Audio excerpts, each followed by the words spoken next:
Right, ladies and gentlemen, welcome to, is it recording? Welcome to another episode of the Real Estate Lab. We have a very exciting show today because it's post elections. And I think what's worth talking about is that uncertainty in the air is gone. Uh, One of these affiliated people that can work after an election season is Elon Musk and his impact on the economy and the Austin real estate economy, because economy and jobs and money have a relationship with real estate and housing. So there's a lot of things going on with Elon in Bastrop, Del Valley. These are things we're going to talk about. Companies like Tesla, the Boring Company. It's a lot. Generally, I don't know whether to start with Daphne or Ian. What's your take on Elon and I'll let Austin real estate? Daphne needs to go. Daphne. Yeah. I feel like Elon is sort of like an evil genius. Yeah. He is so smart and he's got ideas that are literally changing the world. He's like one of those very rare people that's like, what if we had this crazy thing that we did and he does it and then it goes out and makes this huge impact. The problem is he's also very impulsive and like crazy and can be damaging and doesn't necessarily treat people well. So it's like this really toxic relationship that we have with Elon Musk because, like, God, the promise that he offers is huge and the potential is outstanding. And then also, it's like he's also a little nutty. Mm-hmm.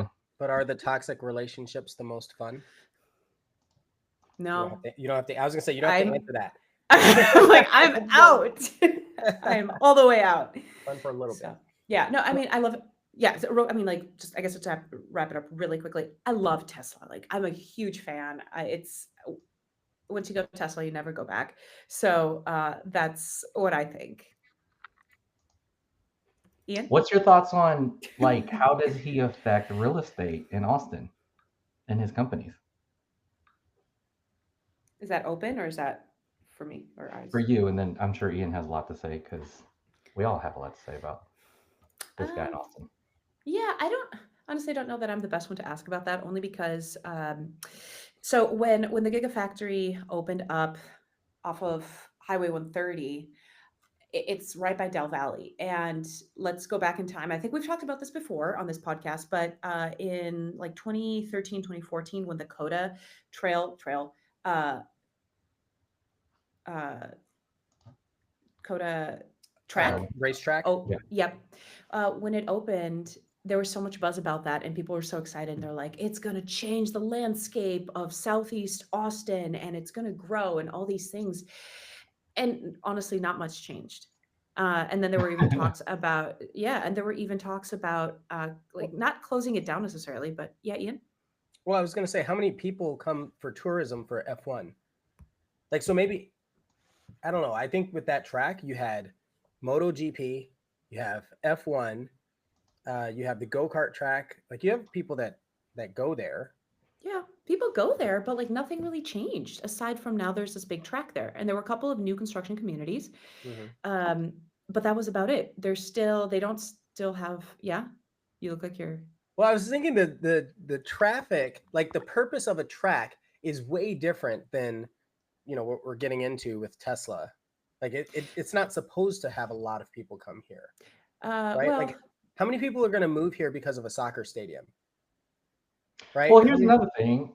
There is some form of economics. I think from what we see as realtors, again, we're not like political, corporate, economic city policy analysts. We're realtors, right? So I don't even know what I just said.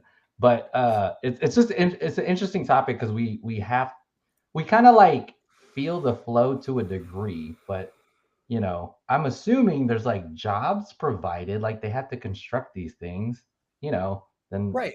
But like jobs for a racetrack and jobs for a auto manufacturing facility are very different. Yeah. Right. Like the economic impact is my point. Okay. Yeah. Well, I mean, I wasn't totally done with the thought though. Yeah, okay. So no, that's okay. That's what this is about, is chiming in. Yeah. Sorry. So, okay. And then when Elon brought the Gigafactory to Austin, I want to say that was 2020, late 2020, early 21. Yeah. I felt like there was a lot of the same buzz going on, like it's going to change the landscape of Southeast Austin. Now it's going to explode. House values are going to go through the roof. And guess what? That also did not happen. However, it is a lot newer.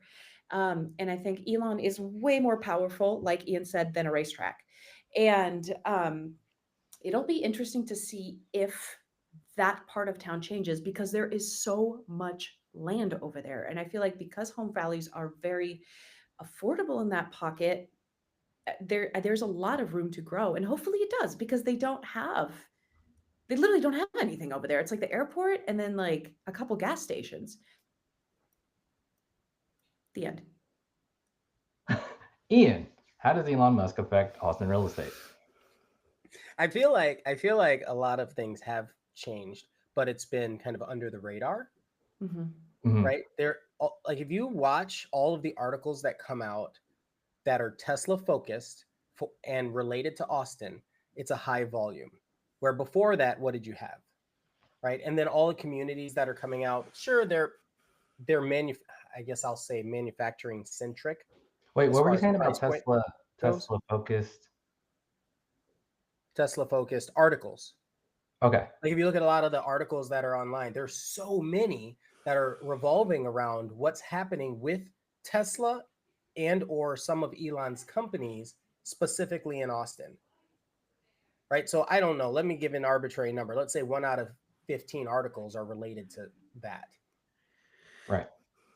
Right. Just because it's such a controversial thing. And I think that's going to be another trend that we're going to see happening. But when the Gigafactory did come, I mean, we had over 20,000 jobs plus all of the ancillary businesses that came from that. Then we had all of these other companies that supply product to Tesla that said, okay, I'm going to come here too. Like the Samsung factory, they already had a factory. Like we're going to build another one. Why? I mean, I bet Tesla had something to do with it. Semiconductors and such. Do we know that for sure or not yet? I know that Samsung was a supplier for some of their cameras in all of their cars, but I don't know that they made that. I don't know if they moved because of that.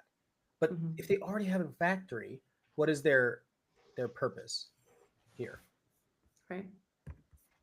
And I know cameras aren't a huge part of it, but I mean, you think 500,000 cars a year and 9+ cameras per vehicle. That's a pretty substantial amount, right? So, and then you have this whole robotics like there's so many businesses that I don't think people are grasping with Tesla, like the solar. We have Easton Park and some other neighborhoods now that are all Tesla solar. We have the Boring Company, Twitter. They just announced their relocation to Austin to Bastrop as their headquarters. Even SpaceX has a presence here in Austin. So I think there's a lot. And then we haven't even gotten into the self-driving and the robots. Like not really. All the robots are being produced here, right? In the Tesla Gigafactory.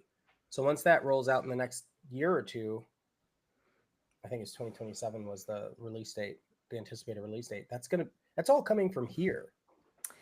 What do the robots do? What are they for?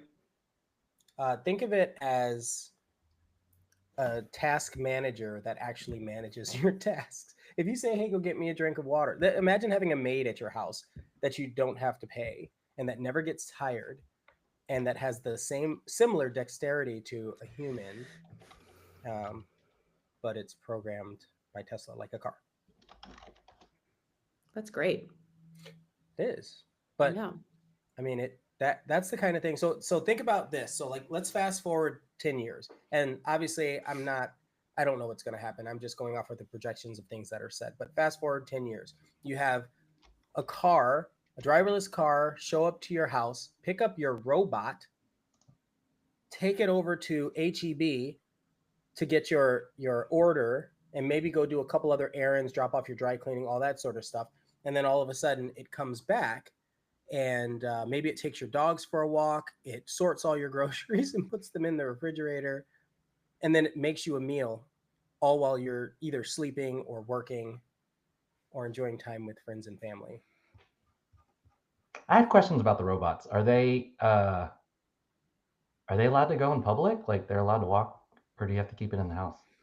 Okay, so this is actually a really important conversation for when we're talking automation, and we'll say Teslafication because that's the name of this. This is going to apply across the board.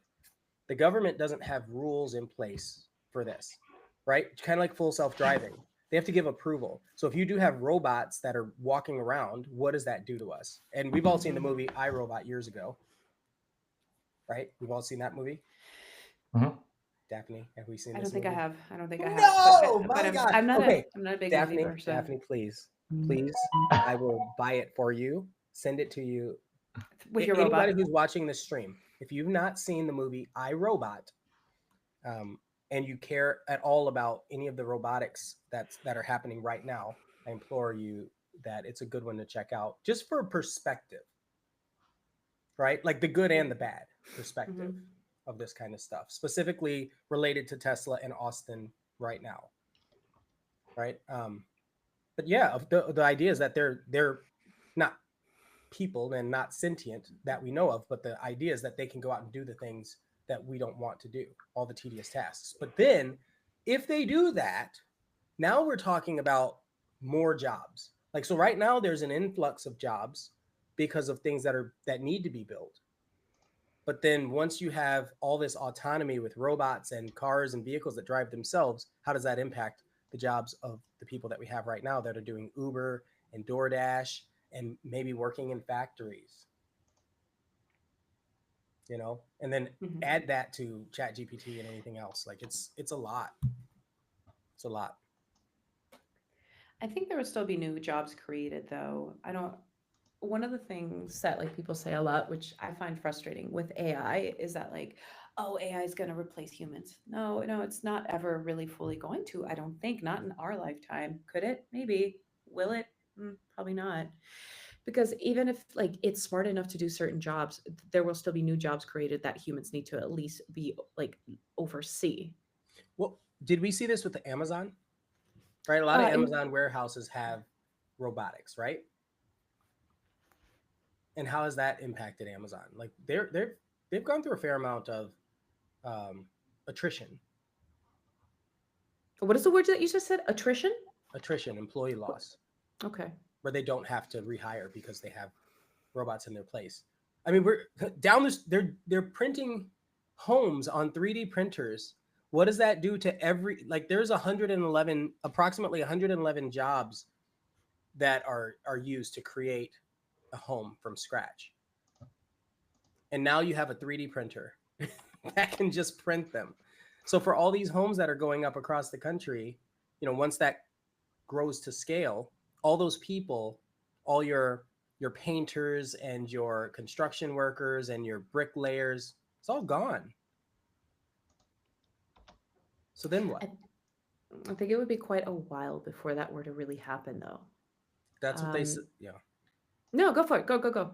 It's an open conversation. Yeah, I get so worried for the things that are happening that it's almost like the wool pulled from under people's feet. The wool rug pulled from under people's feet. I don't know the saying. You get me. We get it. We get you. I think you're putting two of them together, but yeah. I might be. I just water under the rug. I don't think. Oh, I am. Yeah, that's not it. That's not the one. That's not it. Pulling the rug from under their feet. Yeah. There you go. The right? wolf in sheep's clothing. No, also not it. So okay, so for real, let's break it down into just categories. Let's talk about Tesla and full self-driving. Okay. Let's look at the factory too. Let me go ahead and do a screen share and let's just kind of. So right now, Tesla vehicles drive pretty darn well.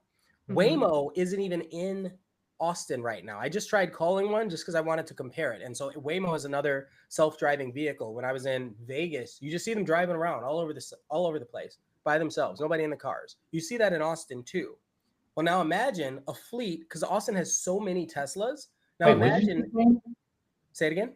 Waymo? Waymo, Waymo. Waymo. What is that?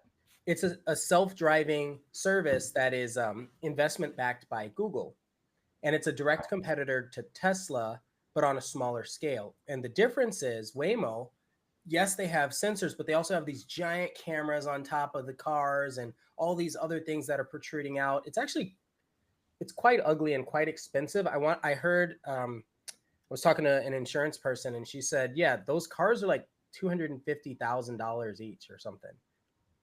So like it's not consumer grade Oh, tech. But no. then you have these Teslas that are consumer grade that everyone can just go and buy and turn on this self-driving, right? That's the plan anyway. And so Texas is one of the first 2 states that's going to do it, that'll turn it on. And so once that happens, again, and this is unsupervised, like actually driving by itself on the roads. Once that happens, Mhm. how does that impact traffic? And how does that impact deliveries? And how does that impact people commuting? Specifically, like you're hanging out and you just want to ride to work, maybe even a ride share to work, and the car's driving itself. Yeah. Yeah. So one thing you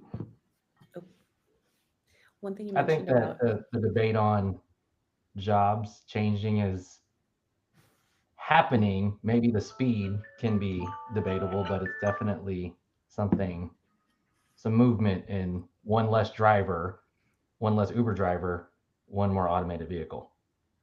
That's like a Well, trade-off. so Tesla's also partnering with Uber. Wait, Mhm. sorry, Waymo's partnering with Uber. I don't know if Tesla is, but I mean, Uber sees the writing on the wall.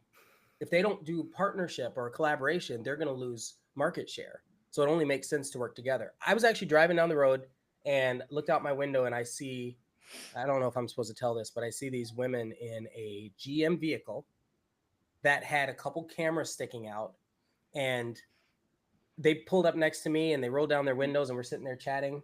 And I said, is that self-driving right now? Are you testing new tech? And she goes, I can't tell you or I'll have to kill you. And so I'm pretty certain that's what that is, because all these companies are doing it. They're investing in not having to have people drive, which again changes all the jobs that rely on driving. All your limos, all your taxis, all of your delivery drivers, all of your trucking, right? All of your FedEx vans. Like, it's a lot. right now. You said delivery, and it made me think.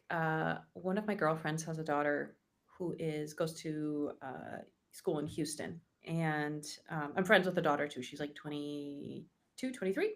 Yeah. And she was telling me that they have little delivery robots around campus. So Yep. you do your little DoorDash, and then the little robot comes to your little door and drops off your little order, and that's that. Yeah, just kind of, I guess, adding on to that. I think that's super cute and efficient, and then probably safer. Have you been to a Flick's Brew House lately? No, I have not. So Flick's Brew House, for those of you that don't know, is a movie theater, and Austin is rife with theaters that are, you go in there, you sit down, and then you can order at the table, and food will be brought to you, all that sort of stuff. Mm-hmm. And it's wonderful. It's a great experience. So it's like a dine-in experience. Now, at Flick's, they have carts that are robot-based. They're automated carts that carry the food trays around the theater for the workers to grab in front of the theater. It's very cool. So the robots aren't sophisticated enough to open doors or bring it to your seat, but they'll grab the food from the kitchen and bring it over in front of the theater so that the person who's maybe standing by the door can go in, grab it, and then bring it to the tables. Yeah, I see those at what is it? There's a sushi restaurant that does it off of airport. Kura sushi. Kura? Oh yeah, that's the And revolving then sushi. yeah, Korean barbecue. Even the revolving sushi is just a conveyor belt. It is. But that, You like don't need a this, server. the Flicks it's a robot that it has a map of the ground. It's kind of like it's a flipping robot vac. It's an iRoomba Roomba or iRobot, which is ironic. But yeah, it maps the floor and then it just drives around based on that. Mm-hmm. So now that's what Waymo is, but for cars.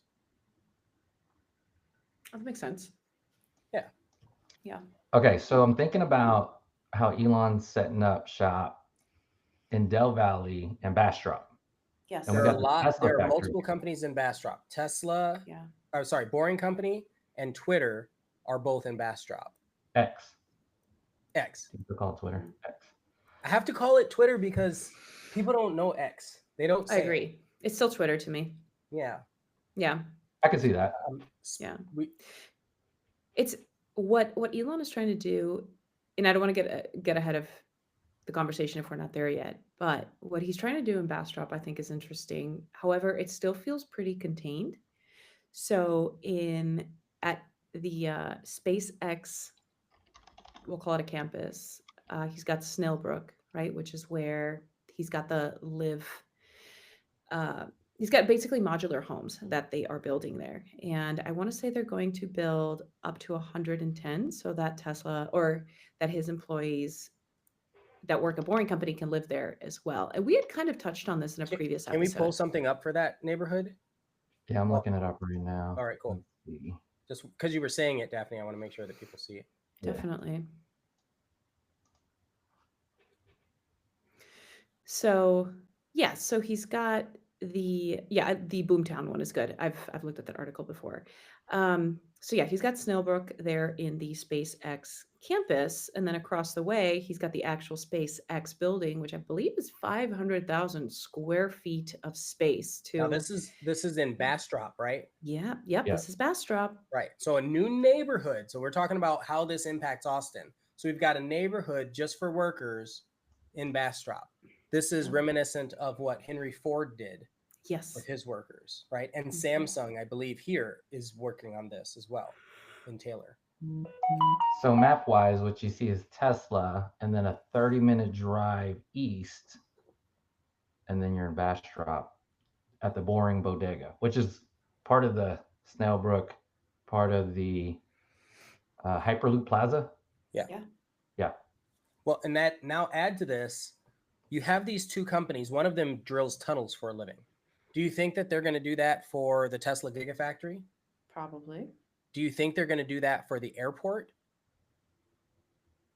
I hope so. Do you think they're going to do that for the racetrack that you were talking about earlier so that they can test all of their new vehicles that come out? Doesn't Vegas have something like a Tesla track or something? Yeah, I've been to the Vegas Hyperloop a few What times. is that? It is essentially a giant hole in the ground, similar to like a metro or subway, right? But it's just Tesla vehicles. And What's what is it? it for? I've only heard about it actually. So I've heard of it It- from you guys and then a different podcast I was listening to. It's to showcase the tech. It's to showcase that the Boring Company can create another system of tunnels for vehicles to travel to keep the strip from being quite as congested. So if you're going from the airport to the convention center, It's awesome. you can be underground, and not just underground in one layer. You can have multiple layers, right? And so Yeah. if you have multiple layers, each one of those is X number of cars that are removed from the surface road. That's amazing. And I feel like that's incredibly necessary. What? Right. I think that's kind of going back to what you said, kind of like the evil genius part of this for Elon, because if he's doing it here, we're in the middle of the United States right now. I've heard on podcasts that there are tunnels all over LA for a lot of the Hollywood elite. I don't know if that's a conspiracy or whatever, but seriously, think through that, because that would be incredible. And you now have a company here that's dedicated to doing that, that already has contracts and already has completed projects or projects underway and a completed project. Yeah. That would be So tremendously imagine helpful. a tunnel to downtown Austin. Imagine a tunnel from the state building or any of the government facilities. Oh, they the state definitely have capitol. tunnels. No, I've heard rumors about their tunnels. I don't know if they're actually real. Which ones? It's like the Capitol going to campus, or like different state buildings. There's no question that there are tunnels, right? We have tons of mammoth caves and caverns under buildings in the city of Austin. I've explored a few of them, so that's not a question. The question is, how quickly can we create them while maintaining a stable ecosystem, a stable roadway? Like they're working on a tunnel right now for I-35, right? So that's going to go down underground. So that's I great. think the That's awesome. challenge is regulation. I've been listening to Elon, and I think he would do a lot of things if he didn't have so much regulation, and I think that's what makes it tough. Well, that's part of why he moved here instead of in California. Mhm. Yeah, so that's I the think this is Vegas the loop. biggest one. And you Yeah. can see the 2 tunnel entrances on either side. That's so cool. Ooh. That is so cool. I think this is really great, especially in places that have real weather, like here Oh, great and point. in Vegas. As realtors, we drive a whole bunch, and it doesn't matter like how new your car is. When it gets hot, that AC is struggling, especially if you've got like an all glass roof. Like it might be one of the best vehicles out there, but it is still freaking like it's a push to cool off the car. So and in places that have ice in the winter, I feel like that would provide potentially for safer driving. Hopefully. There's always pros and cons to Now these things. compound that, you have, all this snow and all this ice. You're removing that. You're also removing width, right? So now you don't have 6-lane highways. You have single lane. And then when you're talking about cars or vehicles that can drive themselves, there's nothing to worry about. You don't have animals running across the road. You don't have people jumping off trying to cross 35. It's all gone. Yeah. And so as far as safety, it should increase exponentially. One would think. But then it's like you have one thing go wrong with one vehicle and then everybody's like screwed. Right? So like let's say randomly one of these vehicles gets a flat tire and then it's stopped and now everybody's stuck. That's a really good point. That's what I think this website is about, because you can see it's pro boring and Bastrop, and then you scroll down and it shows public meetings hosted by the state, and that's kind of what we're talking about. So I think this is ground zero for the boring company. All right, where's the Twitter headquarters? The X headquarters? It's also in Snailbrook, right? In Is the it? so Hyperloop Plaza has the boring bodega. This is like his little town he has The going Twitter on. is 865 FM 1209 in Bastrop. Let's see how we get that. 865 FM Farm to Market 1209. This one. There you go. Yeah. So it is same place. So they just made that. I bet that's only temporary, right? Yeah. Yeah. It's this whole, like, he has the bodega. There's some barber shop of sorts and a pub, which is open to the public. And this is the same community with there's some houses out there as well. But he has a ton of land is the thing. When did this open for the public? I just heard it was open to the public. Hyperloop Plaza has opened. It says has opened. All right. Yeah. Let's go. I've only driven past, but I didn't know it was open. Yeah, I've been thinking I got to do that, and then Yeah. I got invited to tour the Tesla Gigafactory a little while ago. So I'm going to do that in the next week. My cousin just started working at Tesla yesterday, and he lives in Killeen, but he's going to move out He's here. driving? Like on the maintenance, like repair side of things. But he's driving from Killeen to Tesla, or is he moving, relocating? Honestly, I was asking him what's he going to do, and it sounds like he wants to move. He used to live in Austin, and then he started working in Killeen. Okay, so let's take this, because we're talking about how, like, what the Teslafication of Austin is, right? So you have a cousin who was looking for a job. Tesla's hiring. They're paying fairly well based on the skill set for the job. And so you have somebody who's driving all the way from Killeen and or completely uprooting their life to move closer to this factory. Exactly. To work there for how long? Who knows, right? It's probably... Who knows? Yeah, it's well, but that's for any job, right? Texas is an at-will state, so people can work there for a month or they can work there for 10 years. Here's the thing, though, particularly with Tesla, like Elon is very moody, and I've heard this from several people that work at Tesla, and he'll just randomly do cuts. I have a client that used to work in HR, and they were telling me that every now and then Elon would just be like, let's cut 10% of the workers today. And that was their job, to fire the workers. Yeah, but he said that. So how would I say this? What I do you mean? guess Like so before? yeah, Elon released these things, these master plans, right? So master plan 1, 2, and 3. And in the master plan, I believe it was in the master plan 2, or maybe it was an interview talking about the master plan, but he stated you have to have turnover in business or business gets stale. And that's the thing with startup companies. Like, people have to feel that eagerness, because what happens is people get into a company and they're like, I've been here for 5 years, I'm going to ride it out. But they start to become complacent in their work and their work ethic, right? They take a little more time, more breaks, expect more pay.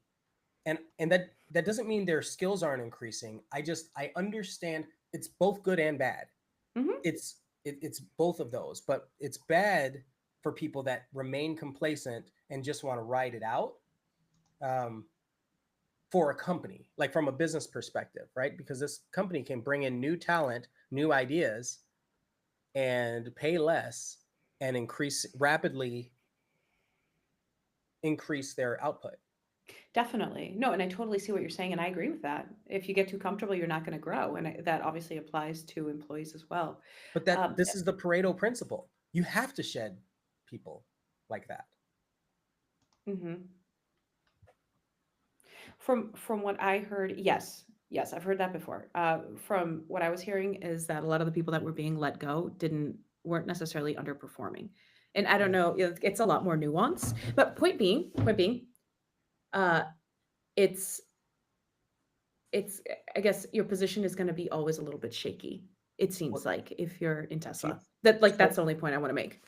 So companies like Meta or Google or Amazon, when they make cuts, they just make it because they see the numbers and they say, all right, well, it's coming toward the end of the year. We didn't hit our margins and we have to get rid of Someone's got to go. Yeah, someone's got to go. Yeah.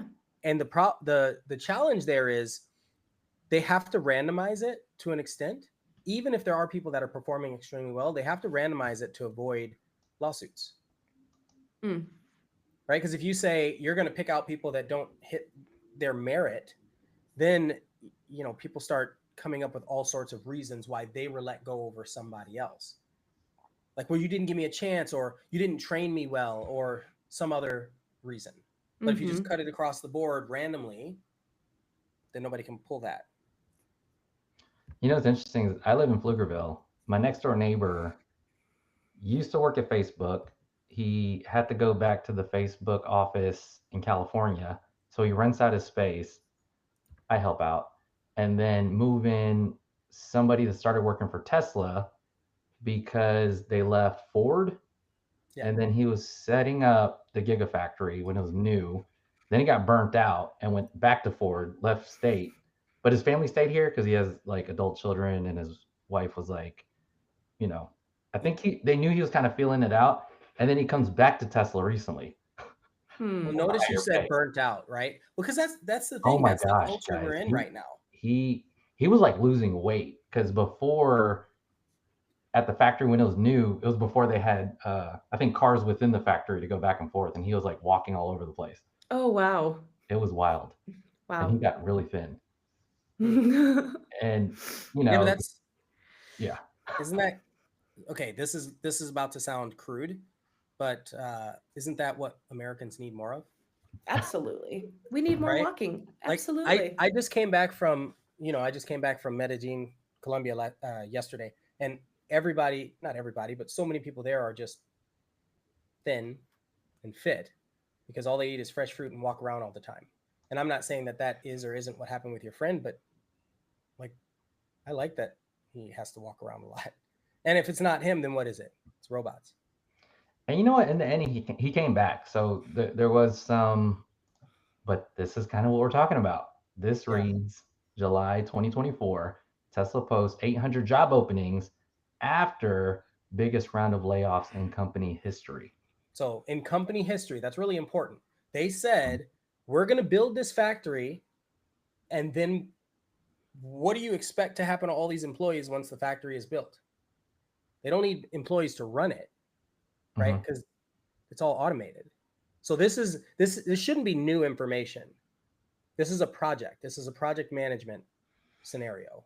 You hire an influx of people to build the project, and then once that happens, the project is not terminated, but it goes into maintenance mode. That's the life cycle.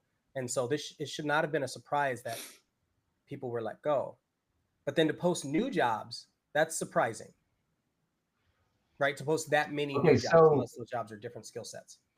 Regarding the economy and this hinging on the leader, I guess, do you see longevity, or I think Daphne may be a little skeptical about.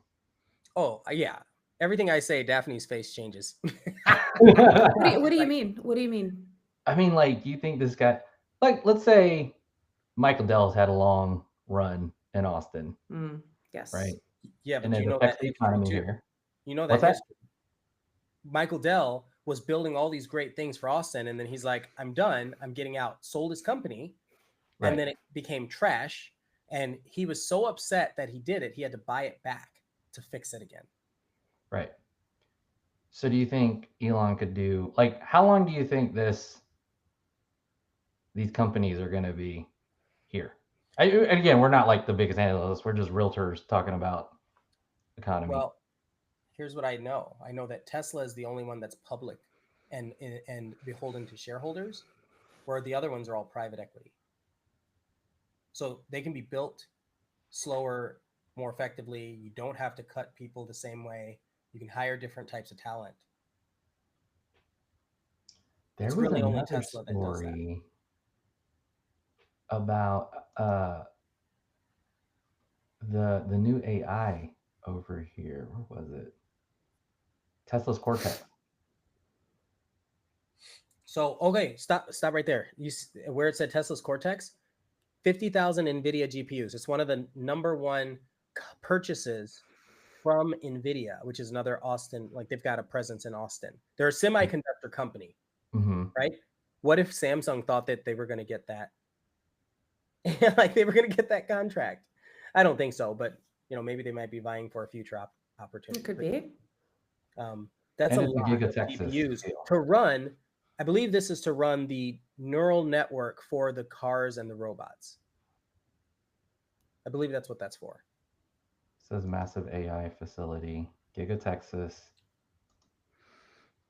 So AI is definitely here to stay, regardless of who's running that. Cortex, Tesla's new AI training supercluster, which is being built as its headquarters in Austin, Texas. It's actually interesting you say that. Where would you say is the hub for AI in the United States? I'm not knowledgeable enough. I would say California. So most people would say Silicon Valley, right? Yeah. California.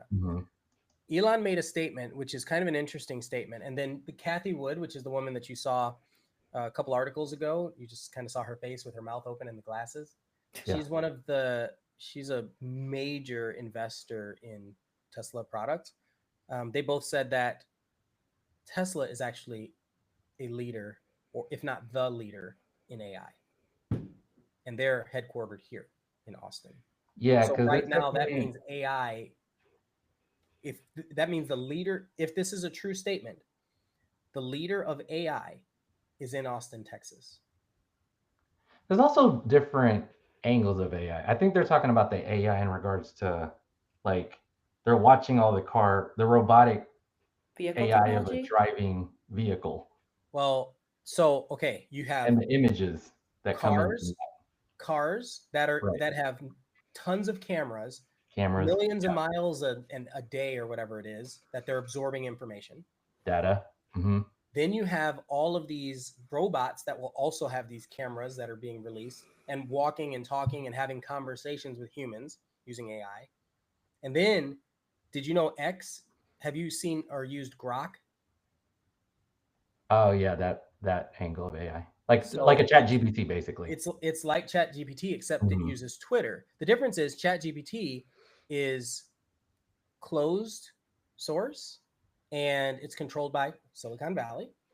And Grok is based off of Twitter, which is where most news sources go. And it's current, as fast as tweets are, and it's open source. So you can see the code that's behind it. Where the other ones, they hide it and they manipulate the code. So ChatGPT, they don't want to share the code because they're making money off of it. Where Grok, yeah, they're going to make money off of it. They're going to share it with people, but you can see what it's doing with your data. And my main focal points, I'm figuring out where the jobs are because that affects our real estate. Engineers have to build all of this stuff, all of it. Let's say he doesn't like get up and go to Nashville or something. Do we know what? that? Like Oracle moved their headquarters to Nashville. And I hear that's also like a mailing address play, not so much like they're going to uproot any factories or offices in this case. Okay, so let's talk about that. Why would a company move away from Austin right now? Why would a tech company move away from Austin right now? When you think of the forefront of technology, do you think of Oracle, or do you think of AI, or do you think of semiconductors? Like, I mean, Oracle's a heavy hitter, but yeah, you know. Yeah, but it's not trending. Right, it's not trending. It usually feels old. Yeah. I mean, yeah, because Oracle's been around for what, like 50 plus years? I think the owner is like in his 80s. Yeah. Well, they do a lot of back end stuff, right. Databases and old coding. Yeah. It's not hardware. Yeah. Right? Yeah. Oracle's got their hands in a ton of stuff, but it's been there for a very long time. But again, it's like older and antiquated. Like, you don't think of new when you hear Oracle. And that doesn't mean they don't have new products or exciting products in the IT space, but that's very niche, a little more niche. Where Tesla affects essentially every consumer on the planet in this area. On the planet in this area? What do you mean by that? Yeah, on the planet in this area, in the United States. So actually, one thing I was not in a rural area. One thing I was going to bring up, and it's just more of a thought that I've had, this isn't based on anything. I think, Ian, you and I, we travel quite a bit. JJ, you travel a bit too. And in Austin proper, we have a ton of Tesla. I feel like every 1 out of 5 cars is probably a Tesla. And we have infrastructure for it. There's chargers, even if they're not always superchargers. We do have chargers around town. And it's very easy to own at least a Tesla in Austin and be just fine. But you go to other parts of the US and it becomes a lot more, rarer. It's more rare. Like when I'm visiting my mom in Minnesota, for instance, we'll be driving around and she'll be like, oh, look, there's a Tesla. And in my head, I'm like, well, yeah, everyone has Tesla. But that's not the case. And same thing, I think, like in Florida, there's some. We have a lot. We have a very strong concentration of Tesla vehicles in Austin. So I think our view is probably pretty biased. Feel free to say otherwise, but that's just kind of thoughts that come through my mind from time to time. Has anyone seen the article about how many superchargers have been released by Tesla? No. Tell us about it. JJ, have you seen? Mm-mm. So Tesla has just built their 60,000th supercharger. Now I believe this is across the world, and I believe each one is a unit, not a node. Right? So there might be 18 at one place. I drove to Houston a couple weeks ago. I drove to Dallas a few weeks ago. I'll be driving to San Antonio and Houston again this coming weekend. The number of chargers from 2 years ago to now has probably tripled, if not quadrupled. You're right, though. That is in Austin. But I also, earlier this year, I drove from Austin to Windsor, Canada. So all the way to Chicago, then down to Detroit, then up to Canada. There were so many superchargers. And that was before all of the other car manufacturers that are making electric vehicles agreed to use Tesla superchargers. So now that everybody else is like, guess we'll have to use Tesla. They won the war because they've been building them for the last decade and nobody else was. They were like, maybe we can play catch up. And they realized that's just silly. It's a lot. It's like the iPhone Android cable, like USB-C versus Lightning. right? Eventually USB-C won out. Well, that's what's happening right now. Everything is going Tesla charger. If you're driving a Chevy, Tesla charger. If you're driving a Volkswagen, Tesla charger. Mercedes, Tesla charger. Do we know who's building the charger, or where they're being built? Tesla. At the Austin, the Texas Giga? Yes. Giga, Texas? Actually, Okay. I don't know if some might be coming out of California, but it's still Tesla. Right. And then We're the still there. revenue, Right. the revenue for all of this hmm comes into Tesla. You go to Buc-ee's right now, pick a Buc-ee's. Yeah. And I'm not going to say more, but they have probably half of the number of superchargers versus the number of actual pumps now. It's insane to see this. They're all on the outskirts, but what that does is it forces people to walk over and spend money in Buc-ee's while they're charging their vehicles. That's such a smart move. I always said that before there were chargers everywhere that there are now in like 2021. I would drive to San Antonio quite a bit, and like there were not as many superchargers. And I remember every time I would pass Buc-ee's, it was like, God, I wish they had a charger here. And now they have 1 billion of them. I think that was such a good move. Now, robots aren't installing those. Those are jobs, right? Buc-ee's, essentially an oil company. It's not, right? But that's what people know about it. I know they make more money on their products. They're just genius. And they said, you know what? Let's go ahead and collaborate with Tesla. So smart. It's so smart. So Oh smart. yeah, that's the next. I mean, that's a real estate play. Like it is, right? Like your 7-Elevens. Like imagine a loungier charging spot. You know, like a little workspace, right? I went to a dog park in Cedar Park a couple weeks ago, and it's this beautiful like bar and grill with a giant dog park, and it has Tesla chargers in the front. Yeah. So you can hang out. They know their audience, right? Like because it's different from a gas station. Like you need to hang out for a minute. They're building one. Pull up the Tesla lounge in California. Oh, they're building. I mean, this is the next 7-Eleven, y'all. Like this is right. Oh, yeah. Well, and Buc-ee's is smart because they're doing this in advance. Because you don't need like a huge movie theater screen or anything like that. You can have it, but you don't need it because you can watch it in your car.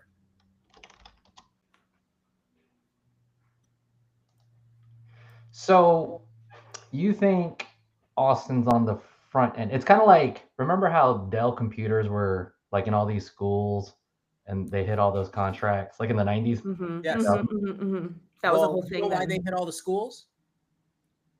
Because when they did it, Apple was doing the same thing. Yeah, Apple was doing it too.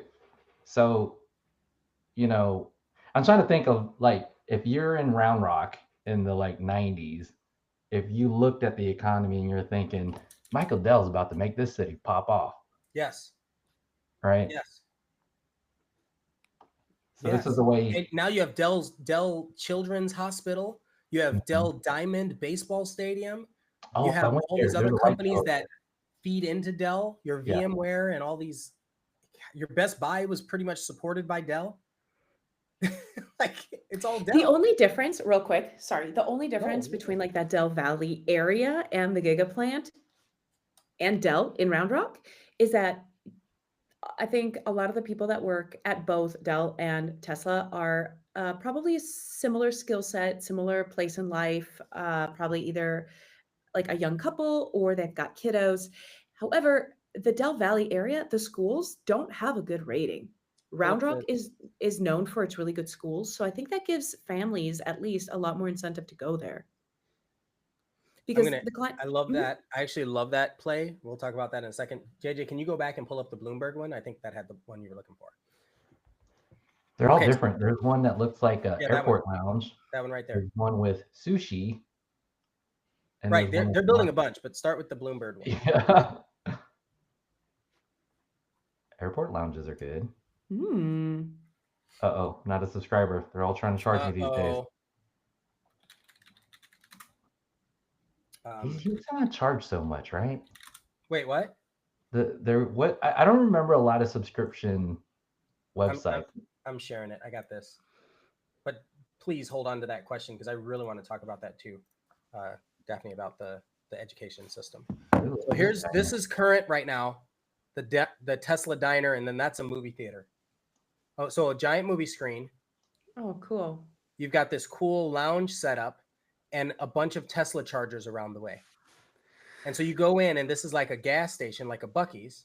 You could have, let's say 20, 30 Teslas charging, running in, getting food, hanging out, and watching movies. Very cool. It's like a whole Tesla community. It's a community. I Think love about that. that. It's bringing a community together. And they're doing it in LA because that makes sense for the moment.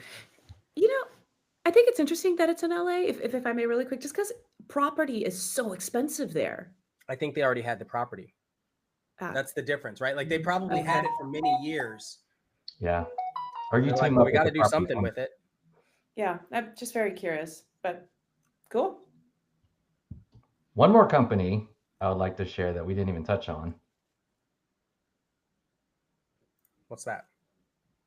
See, Not these new Tesla. Hummers, these new Chevy Silverados and all that. They're like, blah, blah, blah, electric. We're doing the thing too, right?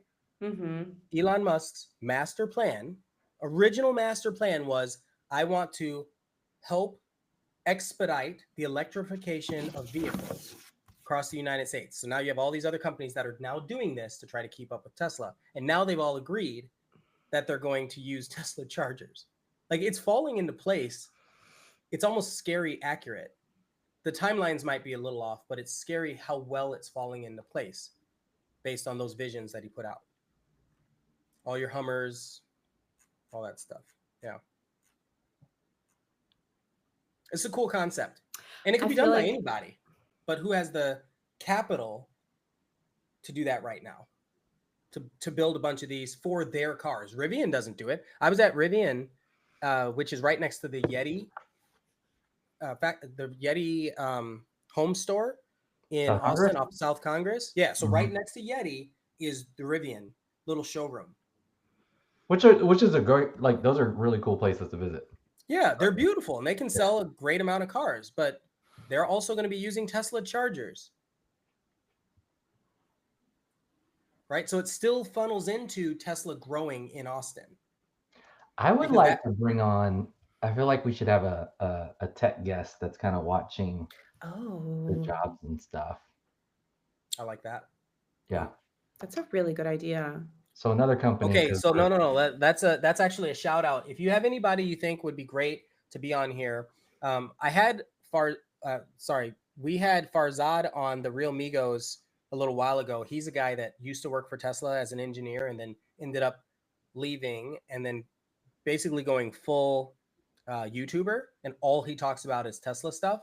So I might be able to get him in. Yeah.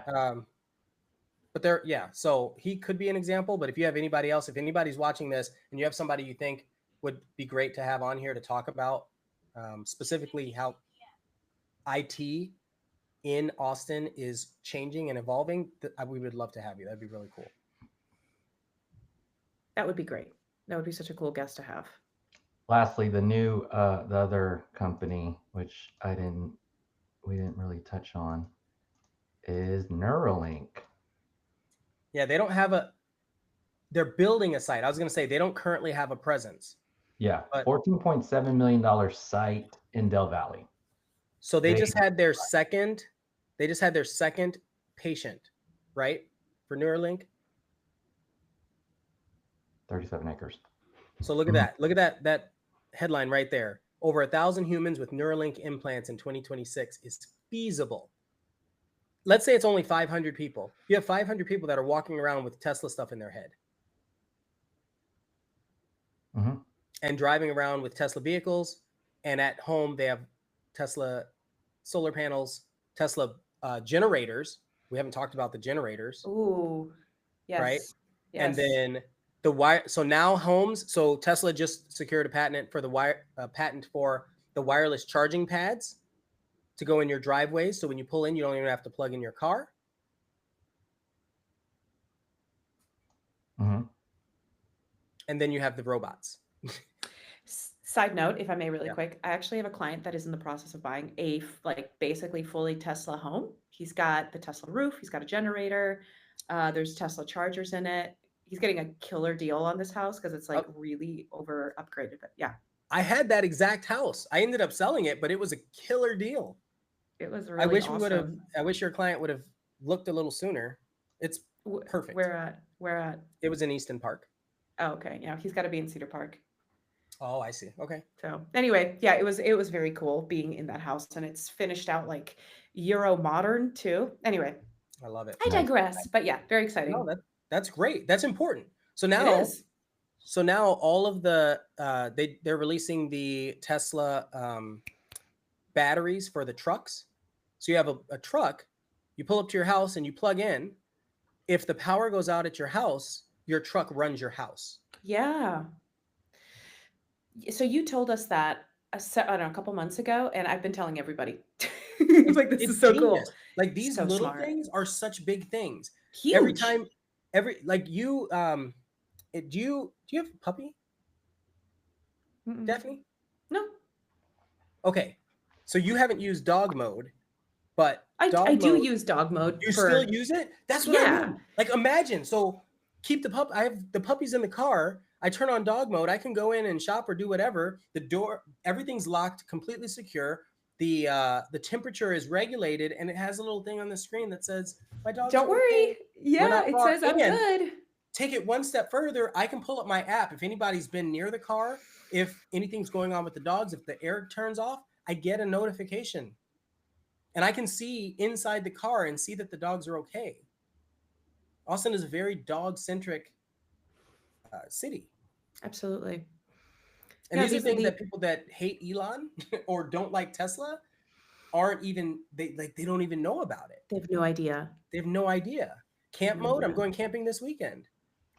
Love this stuff. You're going to be everywhere this weekend. You're going to be in San Antonio. You're going to be Houston. No, You're going to be Houston. camping. So I said camping. I'm going to be at Ren Fair like a nerd. I'm so Fun! Yes. Yep. I already have my costume, everything. I'm excited. What is that? The Renaissance Festival. Oh, Renaissance. I hear it. Oh yeah, So- 4 words. We went to the Renaissance Festival in Minnesota about a month Uh-huh. and a half ago with my best friend, and I hadn't been to one since I was 10 years old, and Oh my it was gosh. such a good time. We Well, were totally the largest nerding one out. in the United States is in Houston. It's amazing. So, I know. are you saying Well, you want to what- go this weekend? I kind of I cannot on Saturday, but are you going to be there on Sunday? We'll be packing up on Sunday, I think, but Okay. I mean, we can make sure to connect. I'd be curious. We can talk about this Wow. after the podcast. I love it. Okay, I got Because a we question want to for you. go. Yeah. So I had a buyer just referred to me from Houston, early 30s. He's giving me that I'm just kind of, interested in real estate. I'm going to move there. I could still rent. I want to see what's going to happen in the market. Like, should I wait or not? Like, how do you weigh in on, because when Elon first started setting up shop, I think that evaluation, idea kind of set in, and maybe it overshot, and maybe Ian's already. How would you advise this No, I've been buyer in the bullish. 500s? I've been bullish on the idea. It's always the execution, right? Do you believe in the person that's making the changes, that they will make the changes and these changes will improve the economy of an area, right? We've seen it tested with Amazon. We've seen it tested with Dell. God, we Dell saw too. it. We saw it with Apple, but then they kind of like abandoned their projects here, right? So like we see what happens when companies really invest into an area, and this is the most like, okay, I'm saying this on record, so somebody fact check me on this. I feel like this is the most heavily invested Fortune 100, let's say Fortune 100, I think Tesla's Fortune 1, let's say Fortune 500, Fortune 500 company in a US city in the last 10 years. Let's go with that. That is not just focused on one product, but focused on a myriad of products that impacts the lives of every type of human. Yeah, I think that's a coherent sentence, right? So like people that need to drive, people that need energy for their homes, people that need delivery services, people that use AI on their computers, solar, battery backups, all of the stuff. their vehicles, the dog mode, that kind of stuff, all of it. I think it's interesting that you mentioned every type of human because on paper, yes, every type of human, and there's just so many people that are still so very resistant to all of this technology. Right. What Right. happens So when it's you like, resist? right. And I think a lot of it is just political Yeah, and I agree. closed-mindedness. I hear you. But that's another topic for another time. But right, like here's the thing. That same thing happened with the horse and buggy situation. And people, you still have cowboys. You still have people riding around on horses, but it's more recreational, right? Trains. We don't even have a rail system in Texas. Like we have a We do like a big terrible, one. We have, terrible. yeah, it moves stuff around. It's not for people. That's what I mean. So now you also have the boring company that's like, let's make people movers. Elon just announced a people mover. That's basically a train that runs on the road. So it's like a trolley in San Francisco. Bunch of people get in, takes you to the thing. And add that with tunnels that go under the ground. People mover to the airport. Like I said, touches so many people. Oh my gosh, we didn't even talk about Starlink, the satellites that are part of SpaceX. Everybody can have internet in the world. Yeah, I wasn't sure if In Starlink, the world, because of this company. like their offices, how close to, because I know SpaceX also has Boca Chica. Yeah, which is South Padre. I was just there a month ago, I think. So Starlink, I wasn't sure if it was straight up Austin or if it's, and again, these are like driving distances too. I believe they have an office or presence in Austin, but I don't think that's their home base. They I think might that's make why- it that, Yeah. but not for like it might make sense for satellites, but it doesn't make sense like because you still have to launch them. Like so maybe the I don't know, like Factory aspect of the it. management hub or something could be Right. there. Yeah. So closing I thought. want to talk. Your I want to closing go back thought, to. I want to go back to Daphne's question because I think it's an extremely important one. Daphne, do you remember what you had talked about with Del Talk about the Valle? education. Yeah. Yeah.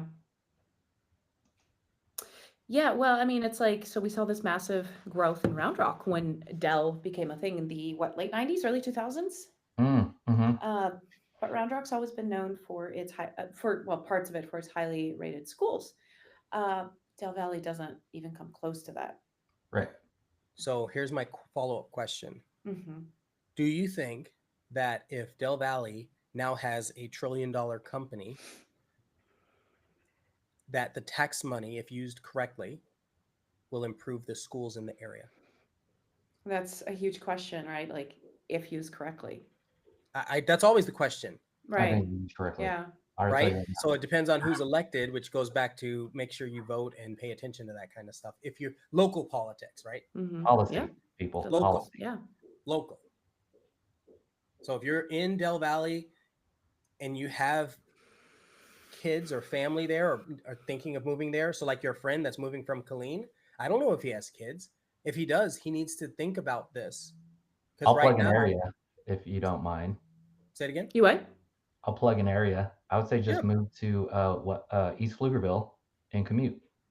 But that's not that's Del what Valley people are school. doing. That's not Del Valley. Yeah, that doesn't fix the problem. I think.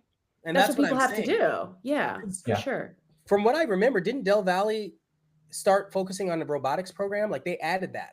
I don't know if it was Tesla that did this, but one of the companies had given money. Maybe it was Boring Company. Yeah, I didn't bring this up, but if the viewer wants to look at Elon's, he does have initiatives for school. I didn't dig into it too much, but there's something brewing there. Yeah, even outside of his initiatives, the schools, like how many people are working there, and how much in taxes is Tesla paying? Because this is the part that people don't talk about. Tesla is probably paying more in taxes. This is my guess.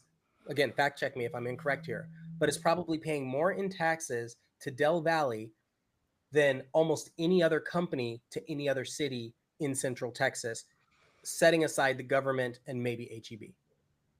I was just going to say HEB, but there's no HEB that's in the Del number Valley. one employer. That's the number one employer here is HEB. Not yet, maybe. Yeah.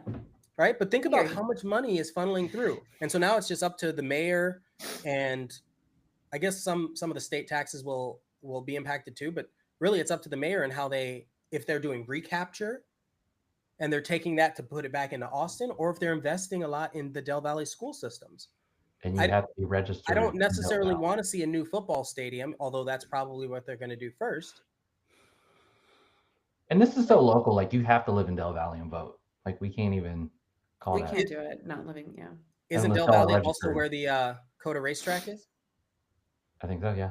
So now you have two major, like to bring it full circle, Yeah. right? This will increase the tourism, the transportation, and I think eventually the school and the education system, which all housing is reliant on Here's all the of those. thing about policy, though. I think it tends to be more complicated that you have to have this sophistication to like understand policy and like how did this care. vote and ballot even work so that money flows into the community. That's a lot for the average person. Just All right, check this out. I love that you said that. Anybody who's watching this, if you don't understand something, let's say there was a new policy that was put out, like some kind of proposition along with a claim that you're voting on something. Take that information, plop it into ChatGPT, plop it into Grok, and say, "Help me understand this from the level or the perspective of a fifth grader." And it will explain that policy to you and make sure it summarize it and give me bullet points. And then you can truly understand, at least that's a good path to start understanding what they're actually doing and what you're actually voting on, because they create these things, these policies and these pages. They're so long and so Verbose. full of jargon. Verbose, exactly. Difficult to understand. So do that, and then everybody has the power to vote for the things that make sense versus just taking a headline's word for it. That's part of the problem, and it don't always forget has the been. power of the technology. It's stronger than the entertainment. Get educated. Okay, is that our closing thoughts on Daphne, what are your closing Teslafication? thoughts? Yes. Do you still hate Elon but love Tesla? I don't hate Elon. No. I definitely I'm just don't. messing with you. He doesn't think he's stable. I super respect him, and I think he has some phenomenal ideas. He's just a little bit of a loose wire sometimes. But Yeah. his vision is amazing, and the fact that he's been able to execute on all of this, I don't know that anybody else has been able to follow through on their plans the way that he has. So, though I'm a little afraid of him, I think he's an outstanding human. Amen. Yeah, I do think this is a very interesting time. I mean, there's like the Industrial Revolution, right? Or there Yeah. was Henry Ford, and people were like, "Oh my God, it's like a car. That's crazy." But everything we just talked about today, like that's crazy. So So take everything, this revolution idea. Crypto's booming right now, rebooming. You have this billionaire that's campaigning with our next president, which was a former president, that believes in crypto, loves this billionaire, and is promised. There's conversation around him having a cabinet position.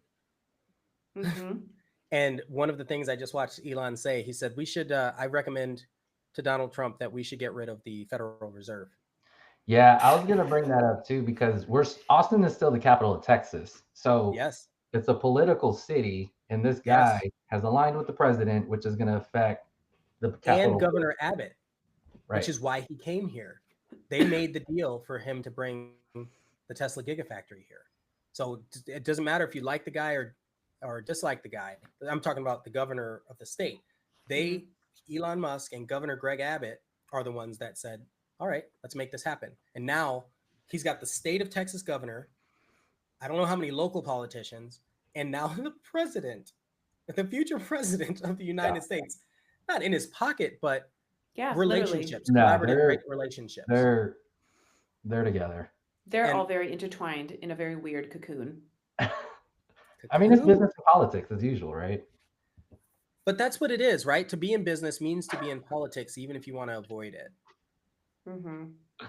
It's unfortunate. It's an unfortunate truth, right? I just want to sell houses and make sure families are happy. Like that's my goal. But you have to understand these things because that's the way you save your people from spending too much or making these huge financial burdenous mistakes. Yeah. All right. Not to be morbid. Everything is fancy. Everything is exciting. There's so much coming to Austin. I am really happy that we're getting ready to hit what I think is one of the most major growth trends that Austin has seen. Yeah. Set aside the pandemic, which wasn't planned. Like it wasn't like nobody knew that it was going to create this boom in Austin. Where this, I feel like we know. Yeah. So you can leave now or forever hold your peace. That's true. Or buy something now. Gosh. Or buy something now. That's not a realtor statement. I mean, I care if you buy something, but think logically about all the things that are happening and look at the timelines of things that have been completed and the companies that are in Austin doing it. The Tesla company, Tesla. And also look at the real estate, like see the sales history, because that I'm waiting. I don't know how much that's going to do. Like I understand what's selling. I see how the price is changing. That's a little bit more proactive. So get there, because I think there might be something worth looking at. So I guess here's the final question for y'all and for anybody watching. Do you think Austin will continue the trend of being a boom town up through 2030 now that Tesla and Elon's subsidiaries have invested so heavily in the economy here? I can answer quickly. I mean, generally, the leading billionaire causes like a couple decades of growth to major cities, and here we are. I think it's going to be something. I don't, you know, I'm not even a tech guy. I don't completely understand it, but I see the movement, and I would say there's something growing here for sure. There's not nothing. It's not nothing. There's not nothing. Is that conservative enough for you? It's something. Gabby, you're so fun. I love it. In closing statements, it's not nothing. Thank you for listening. Thank you. Thank you for coming to our TED Talk. Okay. That's so great. Thanks for tuning All right, in, y'all. everybody. Thanks so much. Thanks, guys.